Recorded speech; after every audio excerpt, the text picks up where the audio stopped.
Alright, I'm making today a rest day because I'm just sore and tired. I don't do planned rest days because I believe that if you can work out 5 days a week straight with full energy, then you should do that. Just because you can get more out of the gym time, working out time, than most people think. Um, I see a lot of people doing like 4 days a week, 2 days on, 1 day off, 2 days on, 2 days off, which there's nothing wrong with that. I do believe that rest days are very important for obviously recovery, but I really believe that a lot of people overuse them. They might just take the smallest inconvenience, or they might look at, oh crap, I got an assignment due. If you have something absolutely necessary, then yeah, drop the lift if it's not that important. But if you want to make the gym a priority and you want to get the most out of it that you can, then do that. And I really believe that people who push too hard in the gym are going to make it further than the guys who take rest days when they feel like they kind of need it. Just don't overdo it. Definitely push your limits, test yourself, see what you can do, and then take a step back whenever you feel like you're overdoing it. But for the rest day, my plan is to just continue doing cardio, which for my cardio, I just do like at least an hour of walking per day. And I like that because it's super low intensity, low stress. So hypothetically, if I were to do cardio, like running for my cardio, then that would tap into my recovery for legs, or just in general during a cut especially. High intensity cardio is not something I feel anybody should be doing, because that's going to be depleting your glycogen stores more than your fat anyway, and it's going to make you more tired, more fatigued. And with the walking, the low stressor, then you're kind of getting, I'm not going to say it's restful, but you're burning calories, and that's the entire point of cardio, right? So you're still getting that in, and then on top of it, you're maintaining your energy for your lift tomorrow or later in that day or whatever. So yeah, my split right now is, it's the frequency of it is I hit everything twice within 8 days. So that's just what works for me. That's what I found that I liked the most. It gives me flexibility to kind of hit chest one day and back the next, or chest one day, legs the next. As long as I'm hitting everything within 8 days twice, then I know I'm good. But yeah, I don't really know what much else to cover than that.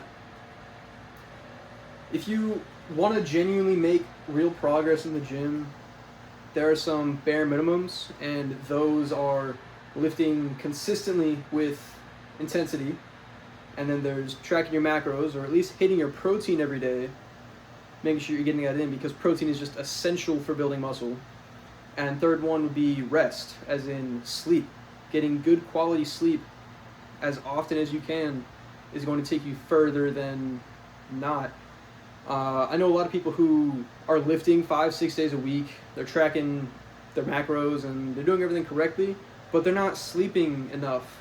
They're maybe going to sleep at like 2, 3 a.m., waking up at 7, 8 a.m., and whenever you're lacking on sleep like that, you're really decreasing your gains over time. And that's just the truth to it, honestly. So if you want to make real progress over a long period of time, then pick it up. Train, rest, and properly fuel yourself. Learn how protein works, carbs work, fats work, why they're important.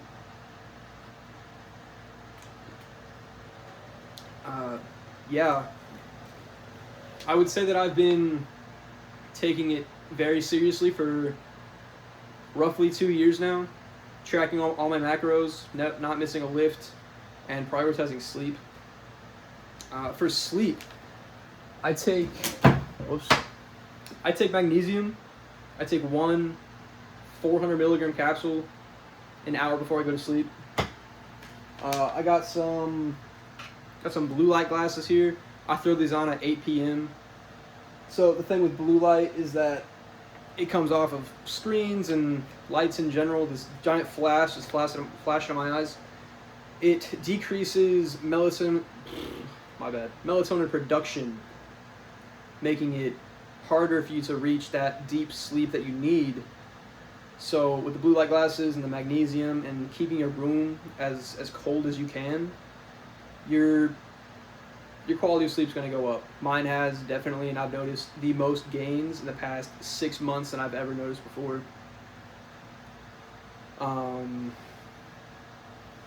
Yeah, so sleep, very fucking important.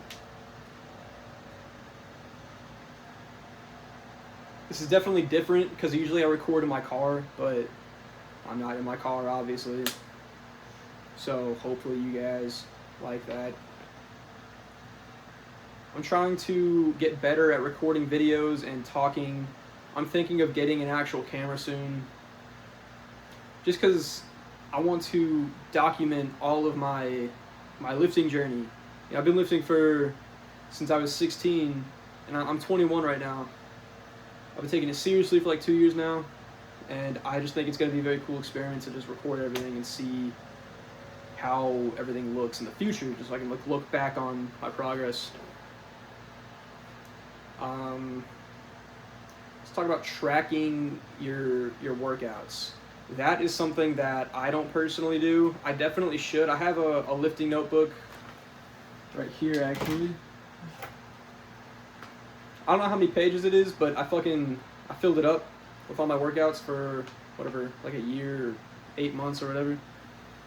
And I think it's a great idea because you'll be able to go look back on what you did last week, what weight and how many reps, and then for the following workouts you can just compare and progressive overload, add more weights, add more reps, more sets, whatever.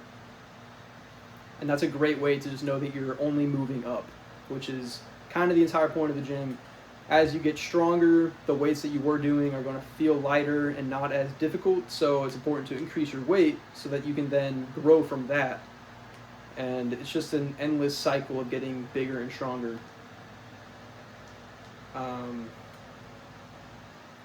Let's talk about insulin sensitivity. So insulin sensitivity is important for, the main thing I think about is the way that you absorb nutrients. If you were to get 20,000 steps a day, then you're very insulin sensitive because you're more active than not. And especially in a bulking context, the more nutrients that you absorb, most of that is going to get shuttled towards building more muscle instead of being stored into adipose tissue like fat. And why wouldn't you want that? You know, even if it just helps 0.1%, I love to think of it like 0.1% over a long period of time, stacked on top of everything else that you do, is going to amount to something great and really just take you the furthest that you can go. So, yeah, I think I'm going to end the video here. So, what have we learned? Sleep, very important. Protein, macros, very important. Educate yourself. Lift consistently. Document your shit if you want to. I think it's a great thing because, again, you get to look back at what you were doing and adjust from there. But, rest days, don't take them too much. Take them when you need them. And train hard.